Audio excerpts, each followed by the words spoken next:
then there's a subtitle or an introductory idea. The best way to be well received by all is to clothe yourself in the skin of the dumbest of brutes, Baltasar Gracian. The feeling that someone else is more intelligent than we are is almost always intolerable. We usually try to justify it in different ways. Quote, he only has book knowledge, whereas I have real knowledge. Quote, her parents paid for her to get a good education. If my parents had had as much money, if I had been as privileged, he's not as smart as he thinks.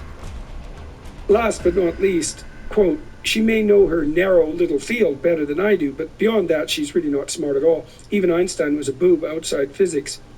Given how important the idea of intelligence is to most people's vanity, it is critical never inadvertently to insult or impugn a person's brain power. This is an unforgivable sin. But if you can make this iron rule work for you, it opens up all sorts of avenues of deception. The feeling of intellectual superiority you give them will disarm their suspicion muscles. And then, daily law. Subliminally reassure people that they are more intelligent than you are, or even that you are a bit of a moron, and you can run rings around them. And this is the 48 Laws of Power, from the 48 Laws of Power, Law 21. Play a sucker to catch a sucker. Seem dumber than your mark. So, when I was preparing for this, I was reading these daily meditations, and I was actually shocked. I was really quite shocked by them. I was shocked by that one. And I was very unclear as a consequence as to your motivations. And so I was thinking, I don't get this. I don't understand this exactly. It's like, This is very deceptive. And then I talked to my team, who liked your books a lot, and my daughter, who really liked interviewing you. And I thought, well, there's something going on here that I don't quite understand, which is certainly possible. And then I thought, well, this is maybe a shadow exploration, something like that. Yes. And then I thought, like, I was kind of a dimwit for not catching that earlier. But you know, it is shocking. These are very manipulative laws, let's say. And so, can you guide me through the rationale for producing material like that? What are you trying to do with your books? And they've obviously been misunderstood. It says in Wikipedia, Green's books are sometimes described as manipulative and amoral. And so, clear this up for me. Well, you know, that it's a bit manipulative when people write that, because a great deal of the 48 Laws of Power, I'd say, you know, maybe 2/3 of them are not manipulative, have nothing to do with deception. They have things to do with kind of common sense ideas about power, such as being generous with people, such as creating compelling spectacles, such as entering action with boldness and kind of how you present yourself, sort of things about your image and your appearance. But there are definitely some laws that are quite manipulative. And then my other books don't really go into things like that. So it is a bit of a distortion to write that. But where this comes from is basically, I have a particular idea of power. So maybe I should explain that a little bit. My idea of power, it's not about this kind of grand thing of political or war or something. It's on a very individual level. And the idea for me comes from Nietzsche and his idea of the will to power, which he explains as every organism has a desire to expand itself, has a desire for expansion. And so I think for human beings, the desire that we have this innate propensity for wanting to expand beyond our limits. We want to feel like we have some degree of ability to influence other people, that we can control our own career and learn more and develop greater skills and have more kind of power and influence in our life. The feeling that I cannot have any power or influence over my children, my spouse, my colleagues, my boss, my career in general, is deeply, deeply unsettling for the human animal and causes all kinds of attempts at what I call negative power, passive aggression, etc., setting yourself up as a victim, kind of leverage power in a negative way. And so the problem is, a lot of this comes from Machiavelli, who inspired a lot of the 48 Laws. The problem is that we live in a world where this desire for some kind of power butts up against kind of codes of behavior that have gotten stricter and stricter and stricter, particularly in the 21st century. about what is acceptable, about what is politically correct. So we're supposed to appear to be these paragons of virtue, these paragons of fairness and democracy, etc. At the same time, we're all trying to angle for different degrees of power in our work, in our relationships, etc. And so, because of that dynamic, we have to be extremely careful in this world. And I compare it to the courts of like Louis XIV, where all of the courtiers, if they're too overt in their power moves, the king will disapprove of them and will not banish them, but they'll be kind of excluded to the corner of the palace. And so the game was to be sort of indirect, to be polite and ingratiating, and if you had an enemy, to know how to kind of very quietly get rid of them. And so this is kind of where the 48 Laws of Power came out from. So you quoted me, I had like 80 different jobs, probably more like 60, 65. But I saw all kinds of very deceptive games being played continually in the various different jobs I had. And I worked in every conceivable field. And I didn't see any kind of honesty about this dynamic in the human world, and it really kind of irritated me. All the self-help books were sort of describing a world that I never saw existed. No, I saw people being very political, having egos and having problems with their egos. And I didn't see any books like they're kind of describing what I had encountered every day. So law number one is never outshine the master. And the idea is that if you try too hard to impress your boss or the person above you, you're liable to make them feel insecure. You're going to trip on their ego, and something bad will happen to you, right? And so this seemed like the fact that people have egos and operate with egos and you have to be careful with them seems very clear to me, but I didn't find books out there that were describing it. So I hope this kind of gives you an idea, a little bit of the context where the book came out. So I can't remember who sent me this. I think it was Clay Routledge. Yeah, I think that's right. He just sent me a survey that this organization he works with has completed, stating that something like 40% of millennials don't feel they have any control over their life. Right. So that is related to the first issue that you brought up, and you obviously consider that problematic, and you said that, well, it's good for us to have some control over our destinies, and also to feel that that's a possibility, to see it at least as a goal. Yes. And that if we feel consciously thwarted in that goal or believe that it's impossible, that doesn't mean we're going to give up our striving. It means it's going to go underground, and then it's going to manifest itself in all sorts of deceptive ways. Exactly. And then you said that you were interested in Nietzsche's idea of will to power as, in some sense, the central motivation of the organism, across species to some degree. And then you talked about the jobs that you've had. So so I got that right. I hope I've got that. Yes, you did. That was very well put. Thank you. Okay. And so to some degree, and then you said, well, you had all these jobs, and you found that people were engaged in manipulative and deceptive strategies a fair amount of the time, and that no one was really warning people about this or delineating out the strategies. Yeah.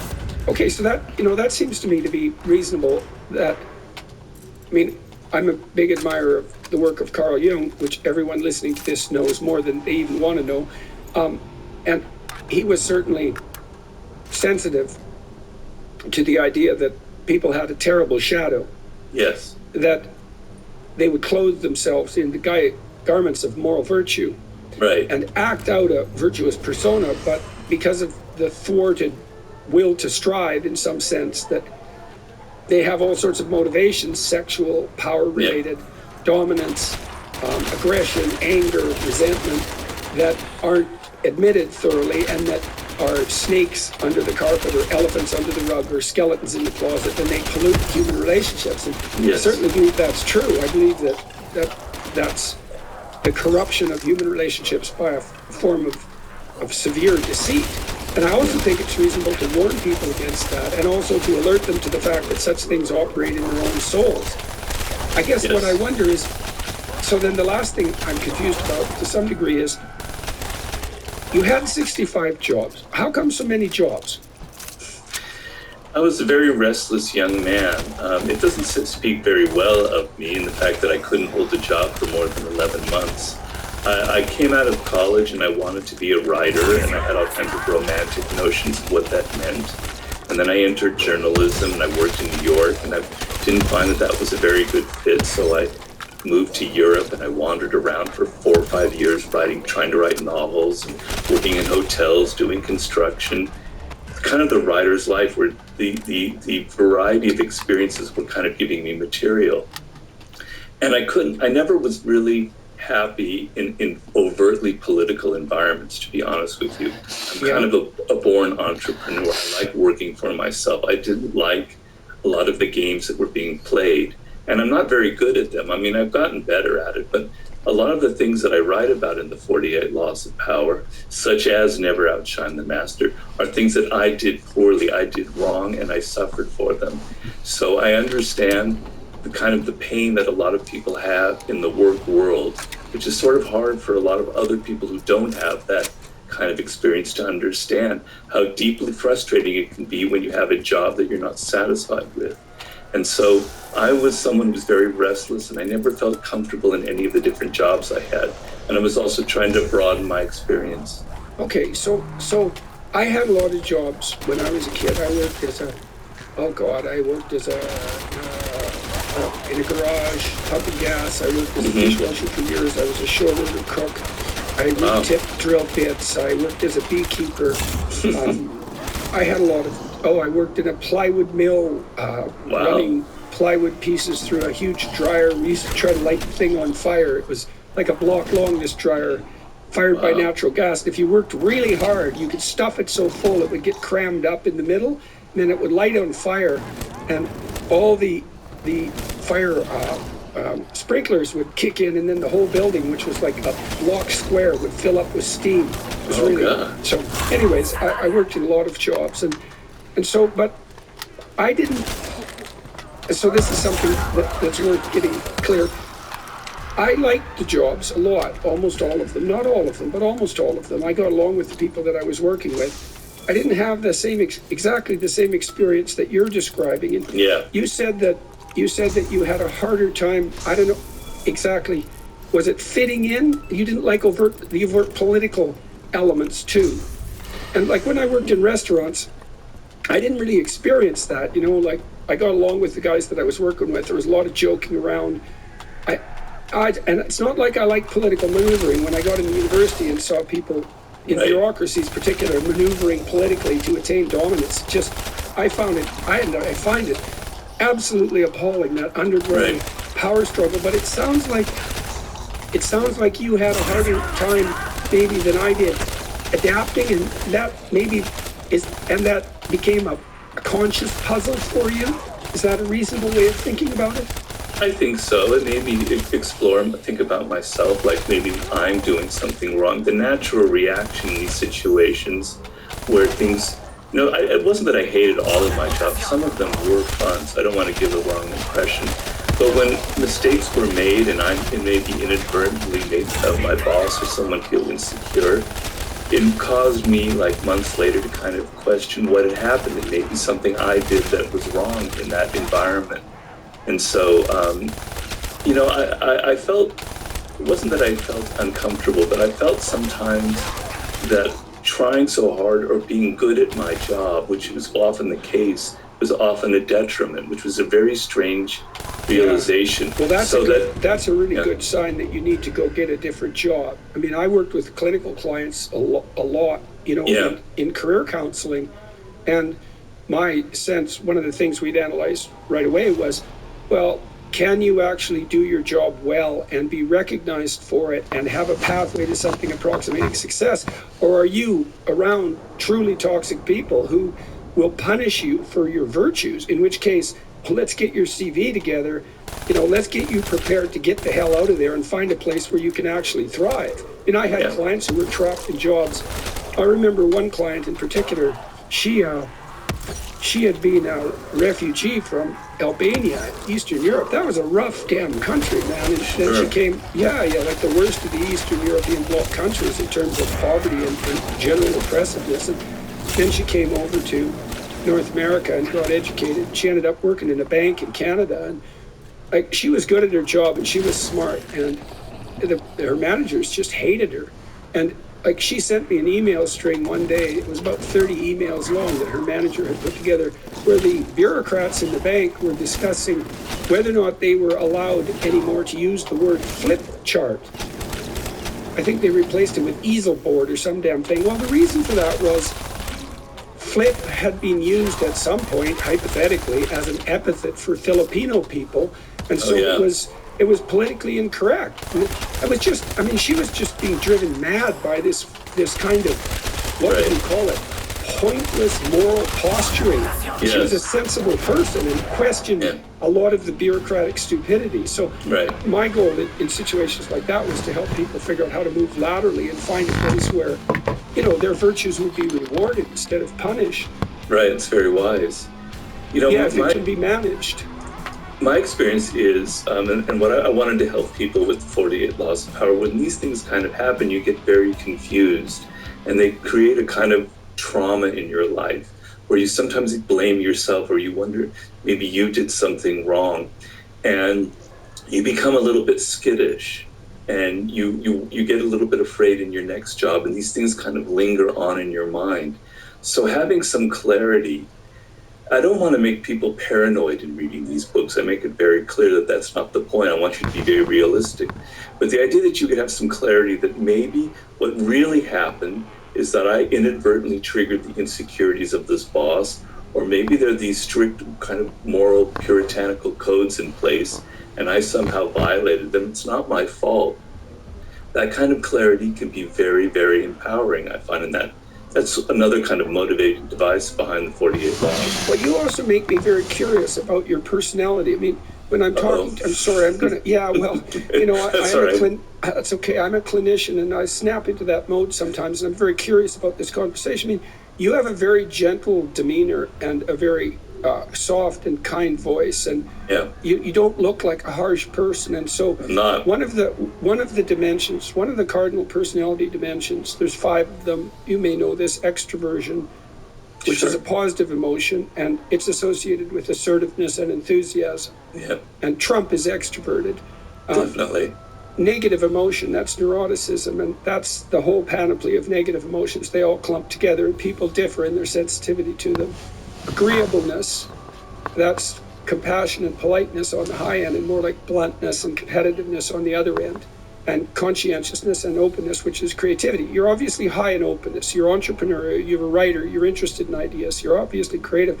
But you strike me as someone who's very high in agreeableness, compassion. That's compassion and politeness. Is that a reasonable observation? I think that's fair. I think that's fairly spot on. I couldn't have been fun. Yeah, I agree with you on that, certainly. Okay. So I mean, people are a little more complex than that. I do have other sides to myself. I do have a shadow side that can be very aggressive and I'm very competitive. So I think on the surface, I have that kind of agreeable personality for various reasons, but yes. Would you describe yourself as compassionate? Empathetic, very much so. Yeah, okay. So here's what I'm wondering. Okay. So I'm very curious about that, because one of the disadvantages of being high in agreeableness is that you're more likely to be a target for disagreeable types. Certainly. And this is a really important notion. So I was talking yesterday, who was it with? I can't remember, but we were talking about, oh yes, it was Andy No. We were talking about the establishment of this, utopian community in the middle of Seattle. The mayor described it and said, well, maybe it'll be the summer of love, which is extremely naive thing to think, especially because the summer of love blew up.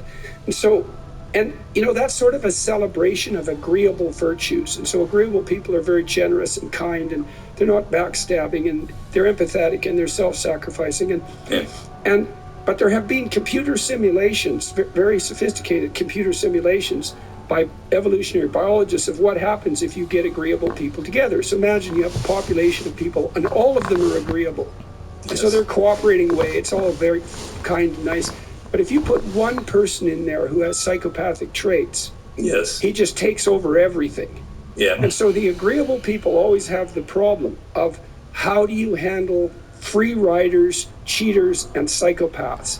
And you might be utopian and say, well, those people just don't exist and they shouldn't exist and we shouldn't structure our societies that way, but that ain't going to cut it because psychopaths are always 3% of the population. They vary between 1 and 5. And so if you're so is it possible? I don't want to push this interpretation beyond its reasonable limits, but I'm wondering,